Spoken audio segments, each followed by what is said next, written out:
Nosso tópico agora é fazer uma apresentação de um método de regionalização de chuvas, denominado de Taborga-Torrico. Então, o que é que esse método se propõe? Esse método se propõe a pegar os dados dos pluviógrafos que haviam disponíveis, fazer um ajuste das equações de intensidade, duração e frequência para esses pluviógrafos e depois disso regionalizar estes parâmetros das curvas IDF para outras regiões. Então a ideia básica do Taborga-Torrico era construir então um mapa, como esse que vocês estão observando aqui, onde a gente vai ter aqui diferentes zonas. Para cada uma dessas zonas ele vai criar parâmetros e a gente vai utilizar esses parâmetros criados nessas zonas para estimar a intensidade de chuva para durações inferiores a um dia. Então vamos ver qual é o procedimento de cálculo necessário para fazer a implementação desse método de Taborga-Torrico. Esse é o nosso objeto. Então vamos lá. O primeiro ponto que a gente vai ter que fazer é realizar um ajuste de uma distribuição de probabilidade. Então a gente vai ter aqui a série temporal, uma série temporal de máximas, por exemplo, aqui no caso aqui a gente está interessado em máximas.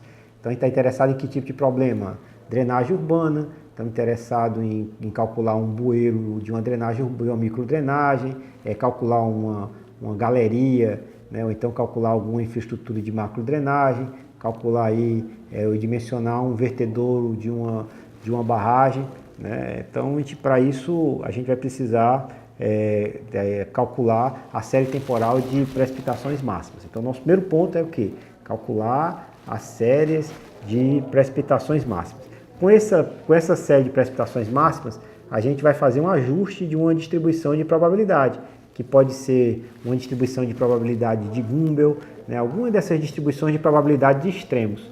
Então a gente vai fazer um ajuste dessa distribuição de probabilidade de extremos, da mesma forma como nós vimos anteriormente, utilizando aquela equação do Ventechou, tá certo? Então a gente calcula lá o KT, para dado um período de retorno, e com isso a gente tem condições de calcular qual seria o valor de uma chuva para um dado período de retorno. Com essa informação da chuva, essa chuva é aquela série temporal, era a série temporal do pluviômetro, tá certo? A gente vai ter uma chuva de um dia, que é aquela chuva de 7 horas da manhã de um dia a 7 horas da manhã do outro. E a gente calcula entre essa chuva para um determinado período de retorno. Com essa informação, a gente começa o nosso trabalho de desagregação.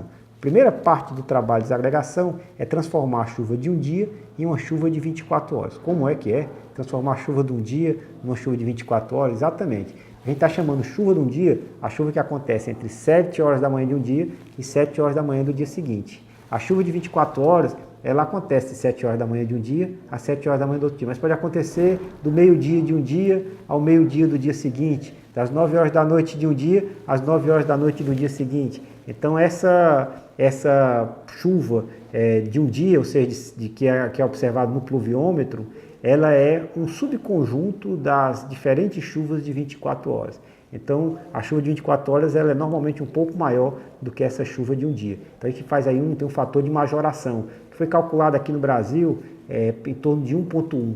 Em média, a gente é 10% maior a chuva de 24 horas do que a chuva de um dia. Então, no primeiro ponto, a gente vai fazer uma estimativa dessa chuva de 24 horas. Para isso, a gente multiplica a chuva de um dia, obtida para aquele período de retorno de interesse, por 1,1, então majora em 10%, e com isso a gente tem a chuva de 24 horas.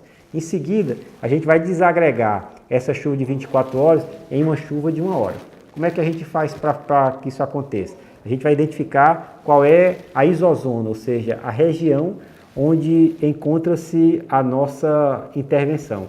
Então, supondo que ela esteja aqui no sertão central aqui do Ceará, a gente identifica que essa isozona é a isozona H, então a região dela é H. Então a gente aqui vai ter um fator de desagregação, tá certo? E esse fator de desagregação da chuva de 24 horas para 1 hora depende do período de retorno da chuva. Então, supondo aqui um período de retorno de 100 anos, esse fator de desagregação seria 0,47%, ou seja, 0,47% da chuva de 24 horas seria a chuva de 1 hora, 47%. Tá claro isso? Então, a gente com essa informação, a gente fez uma desagregação da chuva de 24 horas e chuva de 1 hora.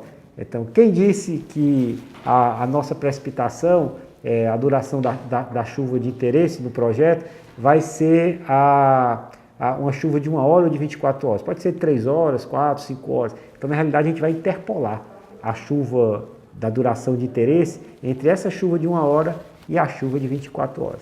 Só que essa interpolação que nós vamos fazer vai ser uma interpolação num papel semilog, onde a gente vai ter o logaritmo do tempo contra a altura da chuva total em números, em valores naturais. Então a gente vai ter aqui uma forma de fazer essa interpolação linear nesse papel. Então a gente vai estar log de t e aqui o valor da precipitação. Então com isso a gente faz a análise e o processo de interpolação usando essa equaçãozinha que vocês estão vendo aí em tela. Com essa informação, tá certo? Então da chuva para uma dada duração, a gente tem condições agora, a gente vai ter a informação da chuva em um ponto. Certo? Só que o que está interessando para a gente é calcular a chuva em uma área. E a gente vai hipotetizar que essa chuva, onde a gente calculou esse valor, é o epicentro da chuva. Então, se a gente andar, quanto maior for a bacia, maior vai ser a redução que nós vamos ter da chuva, dessa chuva pontual numa chuva de uma área. Então, a gente vai ter aqui para bacias maiores do que 25 km², a gente vai ter aqui uma equação que vai fazer esse ajuste da chuva do ponto para a chuva na área. Então, a equação que vocês estão vendo aqui, PA sobre P0 igual a 1 menos W logaritmo de A sobre A0, é um desse tipo de curva de regionalização, onde A0 é 25 km², P0 é a chuva no pluviômetro, A é a área da bacia, PA é a chuva na área e W é um fator regional, que para o Nordeste do Brasil é 0,22. Então, com isso, a gente tem condição de transformar a chuva num ponto na chuva de uma área. Então, esse ajuste dessa transformação da chuva no ponto na chuva da área, existem outras equações, né, que poderiam também vir a ser utilizadas. Né? O Weather Bureau dos Estados Unidos também tem uma equação clássica para fazer esse tipo de redução. Mas no nosso caso, a gente pode aplicar essa formulação. E com essa formulação a gente vai ter então qual vai ser a chuva que vai acontecer numa determinada bacia hidrográfica para um determinado período de retorno.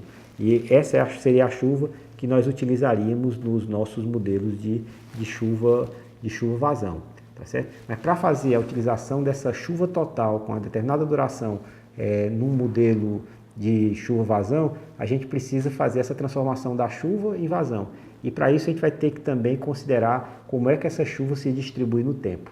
Essa distribuição da chuva no tempo nós denominamos de ietograma. Ietograma é o nosso próximo e último tópico.